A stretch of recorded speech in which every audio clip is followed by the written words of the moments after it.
With the momentum from our growing movement, we knew we needed to take things to the next level. Complaining at meetings and posting on social media was one thing, but if we wanted real change, we had to get serious. That's when Emily suggested reaching out to Sarah, a friend of hers who worked as a lawyer specializing in real estate law. She might be able to help us understand our rights, Emily said one evening over dinner. Her eyes lit up with determination, and I couldn't help but feel a surge of hope.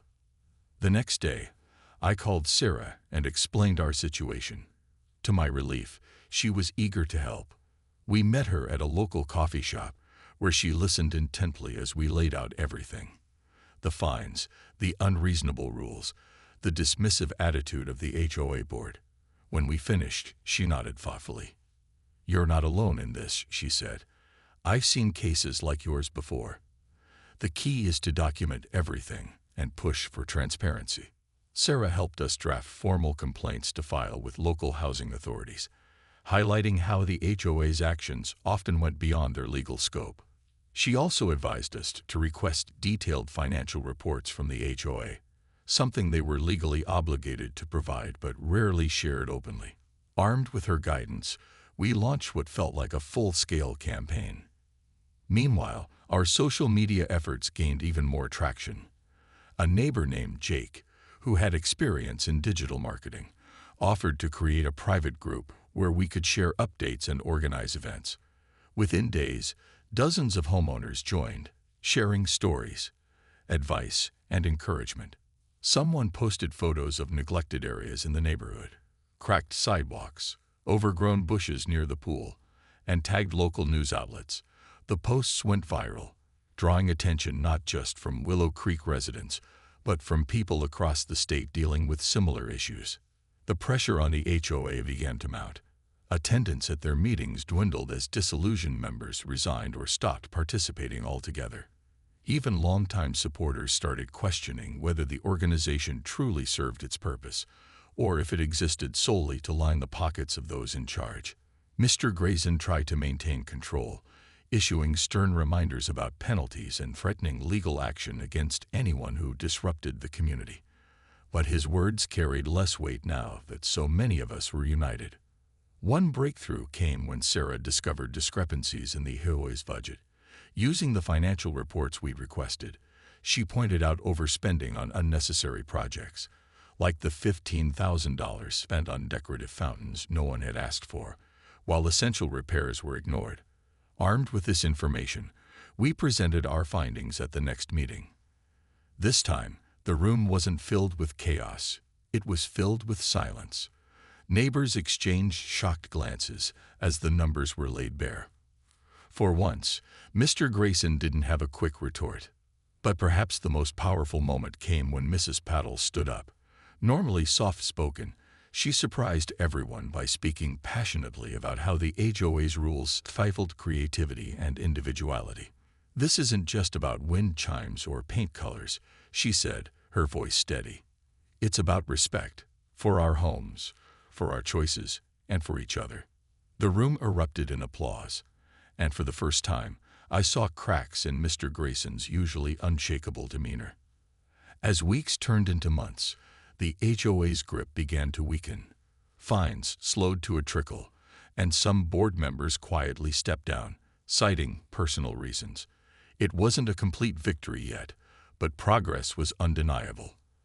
Our little coalition had grown into a force to be reckoned with, a testament to what happens when people come together for a common cause. Still, I knew the fight wasn't over. Real change would require more than just exposing flaws. It would mean rebuilding trust and creating a system that worked for everyone. As Emily and I walked home from another meeting, hand in hand, I felt a deep sense of pride. We weren't just fighting for ourselves. We were fighting for a better future for Willow Creek, and for the first time in a long time, it felt like we were winning. When my wife, Emily, and I decided to move out of our cramped apartment in the city, we dreamed of a place where we could breathe fresh air, enjoy some peace, and finally have a backyard. After months of searching, we found it, a beautiful house in Willow Creek. It was everything we had hoped for. The moment we stepped inside, I could already picture our future there. Family dinners at the dining table, cozy movie nights by the fireplace, and lazy Sunday mornings sipping coffee on the porch. The neighborhood itself felt like something out of a postcard. Every lawn was perfectly trimmed, every flower bed bursting with color. Neighbors greeted each other warmly. Kids rode their bikes down the quiet streets, and the community pool looked inviting. It seemed too good to be true. A little slice of paradise right outside the hustle and bustle of the city. But when you're caught up in the excitement of buying your first home, certain details tend to slip through the cracks. One of those details was the Homeowners Association, or HOA. At the time, it sounded harmless enough. Our real estate agent mentioned it briefly during the walkthrough, saying it was just a group that helped keep the neighborhood looking nice. They make sure no one paints their house neon green or leaves junk cars in the driveway, she joked. We nodded politely, signed the paperwork, and didn't think twice about it. The first few weeks in Willow Creek were magical. Emily spent hours decorating the living room, while I tackled minor repairs around the house. We hosted our first barbecue, inviting neighbors over to meet us. Everyone was friendly. Mrs. Peddle from next door brought homemade samosas, and Tom across the street gave us a bottle of wine as a welcome gift. Life felt perfect. Then came the letter. It arrived in a plain white envelope, addressed to both of us. Curious, I opened it and scanned the contents. My heart sank as I read the words. Notice of non-compliance. Apparently, our mailbox wasn't painted the correct shade of white. It was supposed to match the exact tone specified in the HOA guidelines. There was also an issue with the flowers Emily had planted along the driveway. They weren't on the approved list of plants. At first, we laughed it off. Who cared about mailbox paint or petunias? Surely, these were minor oversights that could be fixed easily. But then another letter arrived, this time with a fine attached. $15 for the mailbox violation, $25 for the flowers. It didn't seem like much, but it stung. This was our home, after all, and we wanted to personalize it. Why should someone else dictate how we lived? I tried to shrug it off, telling myself it was just part of living in a tight-knit community. Maybe the HOA really did have everyone's best interests at heart. Still, something about those letters nagged at me. It felt like the beginning of something bigger, though I couldn't quite put my finger on it yet. Little did I know, this was only the start of a journey that would test our patience, resilience, and faith in the idea of community. The mailbox incident should have been a wake-up call, but Emily and I were still too enchanted by our new life in Willow Creek to take it seriously. We figured we'd just repaint the mailbox and replace the flowers with something approved. How hard could it be? So on a sunny Saturday morning, we headed to the hardware store, bought a can of paint, and spent an hour carefully painting the mailbox. Emily even joked that it looked better than before. As for the flowers, we dug them up and replaced them with bland, but HOA-approved shrubs. Problem solved, or so we thought. But the HOA wasn't done with us yet. A few weeks later, another letter arrived. This time, it was about our curtains. Yes, our curtains. Apparently, they were the wrong color. The guidelines stated that all window treatments visible from the street had to be neutral tones, beige, cream, or light gray. Ours were navy blue. I stared at the letter, dumbfounded. Did they really expect us to change our curtains? It felt ridiculous, like we were living under some kind of design dictatorship. Emily tried to stay calm. Maybe we can just switch them out, she suggested, though I could tell she was as frustrated as I was. But when we went shopping for new curtains, the prices shocked us. Neutral-toned curtains cost twice as much as the ones we already had. And why should we have to spend more money just to satisfy some arbitrary rule? By now, the fines were starting to pile up. $15 here, $25 there. It didn't sound like much, but it added up quickly. And every time we got a letter, it came with a reminder. If we didn't comply, the penalties would increase.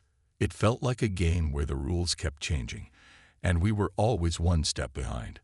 I decided to confront the HOA directly. At the next monthly meeting, I walked into the community center feeling confident. Surely, once I explained how unreasonable these rules were, they'd see sense.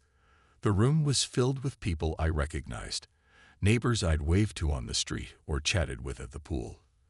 But the atmosphere was tense, almost hostile. When it was my turn to speak, I stood up and politely explained our situation. "We're not trying to cause trouble," I said.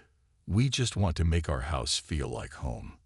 These rules seem excessive."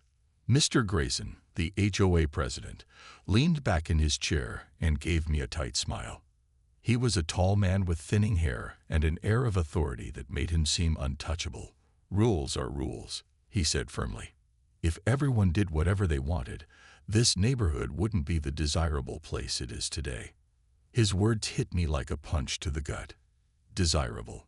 Wasn't the point of owning a home to express yourself, to create a space that reflected who you were?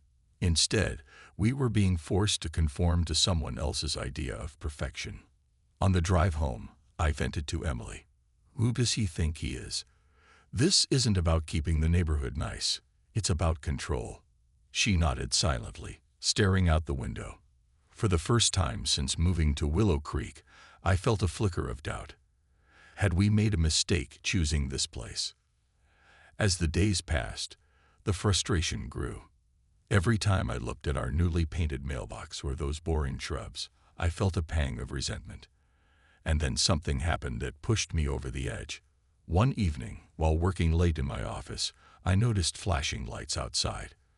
When I went to investigate, I saw an HOA inspector taking photos of our house.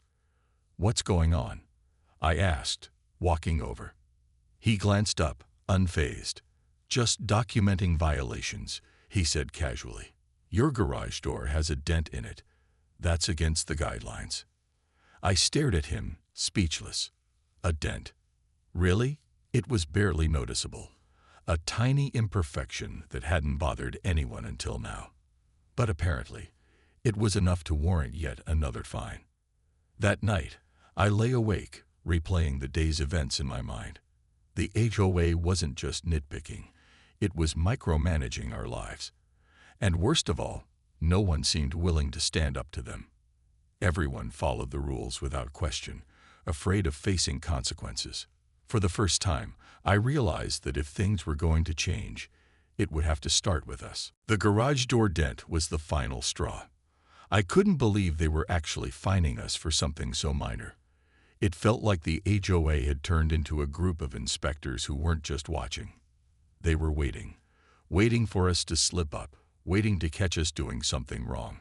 Every little detail about our home suddenly felt like it was under a microscope. And honestly, it was exhausting. That's when Emily decided to do something bold. She'd been researching solar panels for months, and with energy bills climbing higher every year, she thought installing them would be a smart move, not just for our wallet, but for the environment too. When she told me her plan, I hesitated at first. "Do you think the HOA will approve it?"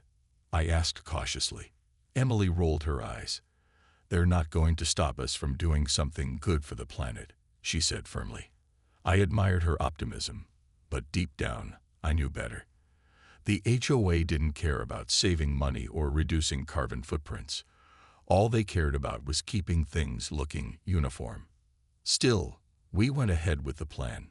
We hired a reputable company, scheduled an installation date, and even sent a formal request to the HOA for approval. To our surprise, they responded quickly, but not in the way we'd hoped. The letter arrived just 2 days before the installers were set to come. In bold letters, it stated that solar panels were prohibited because they altered the aesthetic integrity of the neighborhood. I was furious. Aesthetic integrity. What did that even mean? Solar panels were functional, eco-friendly, and becoming more common in neighborhoods everywhere. How could they justify denying something so practical? I called the HOA office immediately, demanding an explanation. The woman on the other end of the line sounded bored, as if she'd given this speech 100 times. Our guidelines are clear, she said. Any external modifications must maintain the visual harmony of the community. Visual harmony. I wanted to laugh or scream. Instead, I hung up and stormed back inside. Emily looked up from her laptop, sensing my frustration. What did they say? She asked, though she already knew the answer. They said no, I muttered, throwing the letter onto the kitchen counter. They're using some nonsense about visual harmony to block us. Emily frowned, tapping her pen against the table. This isn't right, she said after a moment. We can't let them win. There has to be a way around this. Her determination reignited something in me. Maybe she was right. Maybe we didn't have to roll over and accept their decisions without a fight. That night, I started drafting a proposal to present at the next HOA meeting.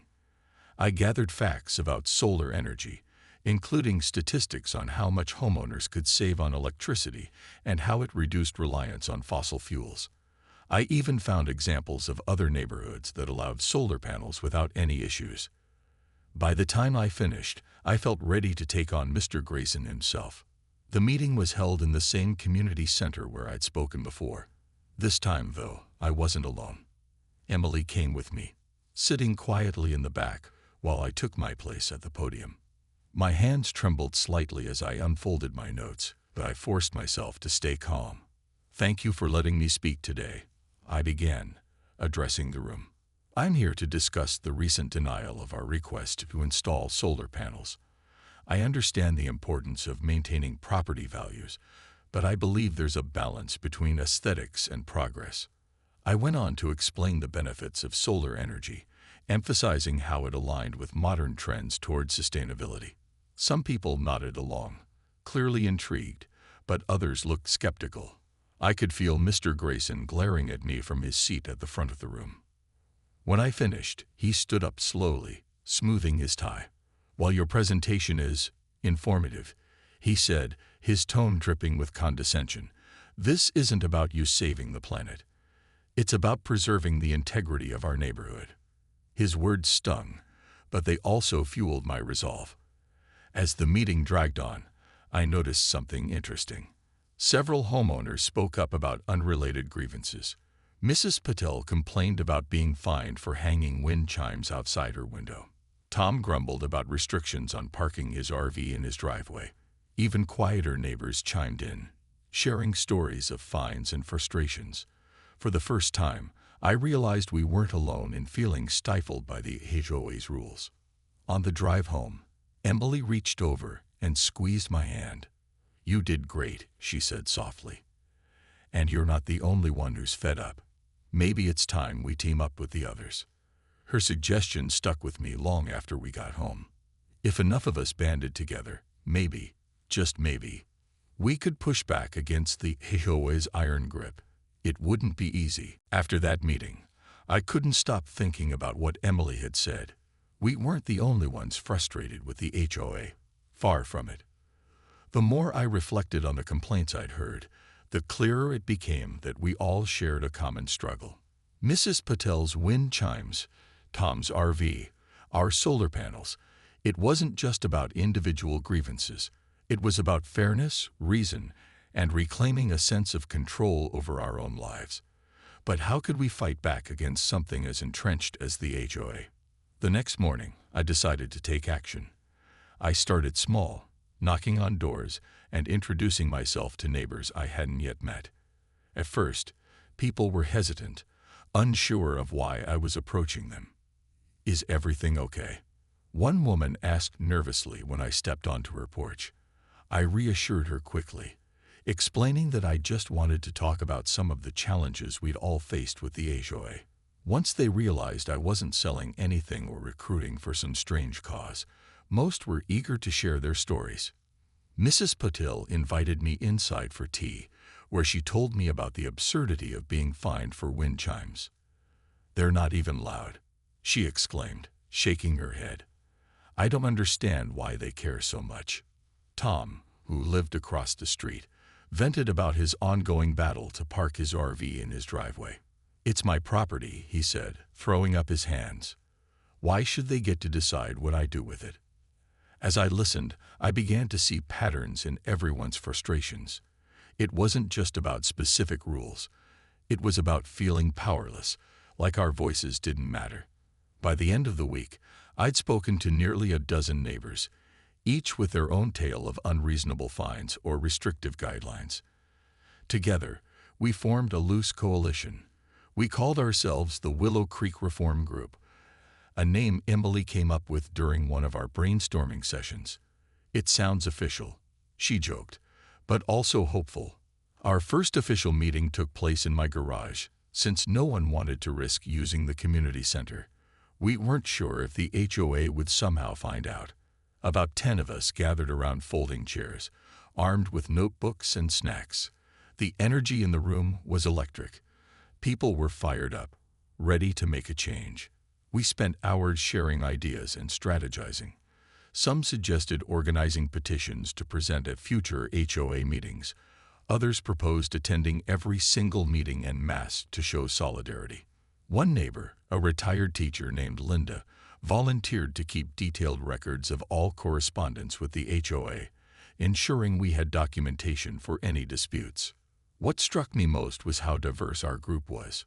There were young families, empty nesters, and everything in between. Despite our differences, we all shared a desire for balance, a way to live comfortably without feeling suffocated by rules. For the first time since moving to Willow Creek, I felt like part of a real community. These weren't just neighbors anymore. They were allies. By the end of the meeting, we drafted a plan. Our goal was simple: push for reforms within the HOA while still respecting its original purpose, to maintain the neighborhood's beauty and value. We weren't trying to dismantle the organization entirely. We just wanted it to work better, for everyone. As we wrapped up, Linda stood up and raised her coffee mug. "To a brighter future for Willow Creek," she said with a smile. Everyone cheered, clinking their mugs together. It was a small moment, but it filled me with hope. Change wouldn't happen overnight, but we were taking the first step. And for the first time in months, I felt empowered, not just as a homeowner, but as someone willing to stand up for what was fair. Driving home later that night, Emily turned to me and grinned. "You know," she said, "this might actually work." I nodded, gripping the steering wheel a little tighter. "Yeah," I replied. "And if it doesn't, at least we tried." The momentum from our first meeting was electric, but it didn't take long for reality to set in. Fighting the HOA wasn't going to be easy. It was a well-oiled machine, and Mr. Grayson seemed untouchable. Still, we were determined to push forward. Our next step was clear: attend the upcoming HOA meeting and make our voices heard. But as the date approached, I couldn't shake the feeling that we were walking into a lion's den. The night of the meeting, the community center buzzed with tension. Dozens of homeowners packed the room, many of them members of our reform group. It felt strange seeing so many familiar faces united under one cause. For once, the usual small talk and polite nods were replaced with whispered conversations about strategies and grievances. Emily sat beside me, clutching her notebook filled with notes on everything from excessive fines to outdated guidelines. She gave me a reassuring smile when I glanced at her nervously. When Mr. Grayson called the meeting to order, his tone was clipped and businesslike, as if he already knew why so many people had shown up. He began by running through the usual agenda: budget updates, landscaping contracts, and minor rule changes. But halfway through, Linda stood up, holding a stack of papers. "Excuse me, Mr. Grayson," she said firmly, "but I'd like to address an issue that affects all of us." The room fell silent. Mr. Grayson raised an eyebrow, but gestured for her to continue. Linda stepped forward, laying out spreadsheets and photos she prepared. She pointed out examples of unnecessary spending, like the $10,000 spent on repainting the clubhouse last year, despite it looking fine before, and highlighted neglected areas, such as cracked sidewalks and potholes that had gone unrepaired for months. Her presentation was thorough, backed by data and visuals that left no room for argument. Then it was my turn. I stood up, heart pounding. and spoke about the solar panel fiasco. I explained how discouraging renewable energy went against modern values and shared facts about how much money homeowners could save annually. Other neighbors followed, each sharing their own frustrations. Mrs. Patel talked about her wind chimes, Tom vented about his RV, and another neighbor described being fined for painting her front door a shade of blue not listed in the guidelines. At first, Mr. Grayson tried to brush us off. "These are isolated incidents," he insisted, his voice rising slightly. "You're blowing things out of proportion." But as more people spoke, his composure began to crack. The room grew louder, emotions spilling over. Some shouted accusations, others demanded answers. Chairs scraped against the floor as tempers flared. Chaos erupted, and eventually Mr. Grayson slammed his gavel down, declaring the meeting adjourned. As we filed out of the room, frustration lingered in the air. We hadn't achieved anything concrete, but something important had shifted. For the first time, we'd stood together and refused to back down. People who had previously stayed silent now realized they weren't alone. Even those who hadn't joined our reform group seemed inspired by the show of unity. Later that evening, as Emily and I sat on the couch reflecting on the night, she leaned her head on my shoulder. "Do you think it made a difference?" she asked softly. "I don't know," I admitted. "But I do know this. We can't stop now. If anything, tonight proved that we have power when we stick together." Over the next few days, word spread about what had happened at the meeting. Neighbors who hadn't attended reached out, asking how they could help. Social media became a tool for rallying support, with posts detailing our struggles gaining traction beyond Willow Creek. Friends from neighboring communities chimed in, sharing similar experiences with their own HOAs. Suddenly, we weren't just fighting for ourselves. We were part of something bigger. Still, there was no denying the uphill battle ahead. Mr. Grayson and the HOA board weren't going to give up without a fight. They doubled down, sending letters reminding everyone of penalties for noncompliance and warning against disruptive behavior. But instead of intimidating us, their tactics only strengthened our resolve. One evening, as I walked through the neighborhood, I noticed something remarkable. People were talking to each other more, not just exchanging pleasantries, but having real conversations. Someone mentioned starting a petition to reduce annual fees, while another suggested organizing a cleanup day to fix the neglected sidewalks ourselves. Slowly but surely, Willow Creek was changing, not because of the HOA, but in spite of it. For the first time, I truly believed we could win. It wouldn't be quick or easy, but every step brought us closer to reclaiming our neighborhood and making it feel like home again. The turning point came sooner than any of us expected. After months of relentless pressure, petitions, social media campaigns, financial audits, and packed meetings, the HOA finally agreed to sit down with us for formal negotiations. It wasn't an easy process, but we were determined to see it through. Sarah, our lawyer friend, joined us at the table, ensuring that every discussion stayed fair and transparent. For the first time, it felt like we had a real chance to reshape Willow Creek into the neighborhood it was always meant to be. Negotiations stretched over several weeks, with both sides making compromises. The HOA agreed to reduce annual fees by 15%, a small but meaningful victory for homeowners who had been struggling under rising costs. They also promised to implement stricter oversight on spending, posting detailed budgets online for everyone to review. Perhaps most importantly, they revised the infamous aesthetic guidelines. Solar panels, approved. Wind chimes, allowed, as long as they weren't excessively loud. Even Tom got permission to park his RV in the driveway, provided he stored it neatly. It wasn't perfect. Some rules still felt unnecessarily rigid, but it was progress. And for the first time in what felt like forever, the HOA seemed willing to listen. Mr. Grayson, once untouchable, resigned shortly after the negotiations ended. Rumor had it that he'd grown tired of the constant pushback and public scrutiny. His replacement, a younger woman named Ms. Carter, brought a fresh perspective and a genuine desire to work with residents rather than against them.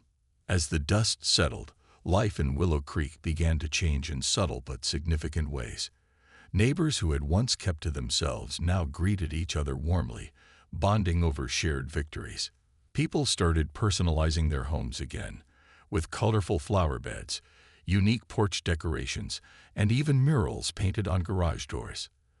The community pool, once a source of tension due to its strict rules, became a lively gathering spot where kids splashed and adults chatted freely. For Emily and me, the transformation was profound. We finally installed those solar panels, and watching them generate clean energy gave us a sense of pride we hadn't anticipated. Our backyard became a sanctuary, filled with flowers Emily loved, not the boring shrubs the HOA had forced on us before. On weekends, we hosted barbecues, inviting neighbors to join us. Conversations flowed easily now, unburdened by resentment or fear of fines. For the first time since moving in, Willow Creek truly felt like home. Looking back, I realized how much we'd grown, not just as homeowners, but as people. Standing up to the HOA taught me the power of unity and persistence. It showed me that even when the odds seem insurmountable, standing together can create real change. Emily often joked that we'd unintentionally become activists, but there was truth in her words. What started as frustration over a mailbox had turned into a movement that brought our community closer than ever. One evening, as we sat on the porch watching the sunset, Emily leaned her head on my shoulder. "Do you remember how stressed we were when we first moved here?" she asked softly. I chuckled, thinking about those early days. How could I forget? I thought we'd made a huge mistake. She smiled, gazing out at the quiet street. "And now?" "Now," I said, taking her hand in mine, "I think we're exactly where we're supposed to be." Willow Creek wasn't perfect. It never would be. But it was ours. Together, we had fought for a place where rules existed to enhance life, not control it. And though the journey had been challenging, it left us stronger, wiser, and more connected to the people around us. As the sky turned shades of orange and pink, I knew one thing for certain. This was just the beginning of something beautiful.